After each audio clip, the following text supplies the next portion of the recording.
বন্ধুরা, রমজানে কিছু বেল কিনছিলাম শরবত খাওয়ার জন্য। তো আজকে সেই শরবত আমরা বানাবো। তো দেখেন, প্রথমে বেলটাকে ভেঙে নিলাম। বেলটা খুব ভালো সুন্দর পাকছিল। এই বেলটা প্রথমে দিয়ে নিলাম সুন্দরভাবে চামচ দিয়ে কেটে কেটে। তো বেলটা এত সুন্দর ছিল যে আপনারা না দেখলে বুঝবেন না। এত সুন্দর পাকা বেল অ্যাভেলেবেল পাওয়া যায় না।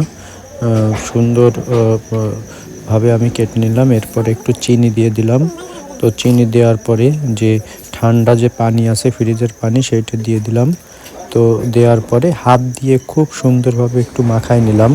আমি চাইলে ব্লেন্ডারও করতে পারতাম, কিন্তু এইভাবে করলেই ভালো হয়। তো সাবলাটা একটু বের করে নিলাম আলাদা আলাদা।